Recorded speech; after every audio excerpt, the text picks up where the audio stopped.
Guys, I'm here to get into On the Waterfront, which is directed by Elia Kazan, released in the year 1954. And I would say this is almost the absolute definition of just a murky atmosphere in the way that it perfectly balances ugly and beautiful perspective. And what is perhaps my favorite, one of my all-time favorite Marlon Brando performances. This is easily certainly my favorite of his in the 50s. He was on a strong collaboration with director Kazan between this and Streetcar Named Desire. Also holds up as equally influential about his collaboration with Francis Ford Coppola in the 70s, in Godfather and Apocalypse Now. It's a very timeless kind of screenplay, which features just a lot of claustrophobic emotions, which ultimately go about feeling misunderstood.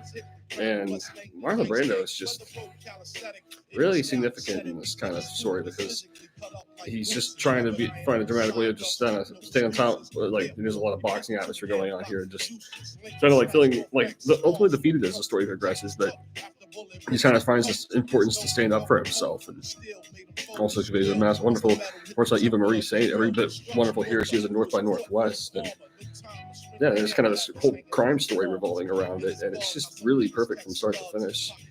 Just depicting just extremely rewatchable material. I've seen this in, like airplane theaters a few times. I've watched this many times growing up throughout, and it just holds up. It's always a perfect influence between just Marlon Brando's performance and the way the screenplay just unfolds everything. Like DJ Cobb, one of my all-time favorite 50s actors here as well, just incredible. And yeah, this is just significant, energetic, and kind of just filmmaking. You could say it's very, like, so many iconic moments here. With just a lot of detail-oriented moments in between. They're just hold up as it turned out to be a very timeless kind of project, which sort of boils from a slightly awkward place. Like I think the idea is kind of looking at a person sort of at a beaten place, and it's like, well, how does a person just keep getting by? Basically, that's sort of like the idea of this film conveys wonderfully. And it's like it's just an interesting scenario.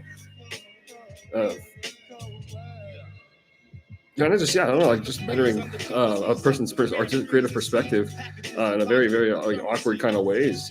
You could say this kind of ends up just being a display that just holds up as very influential and groundbreaking.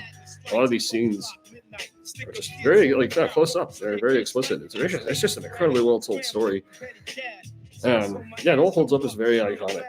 It's really just It's really just a great story. Very, very wonderfully told, paced out from start to finish. It's strongly recommended from start to finish.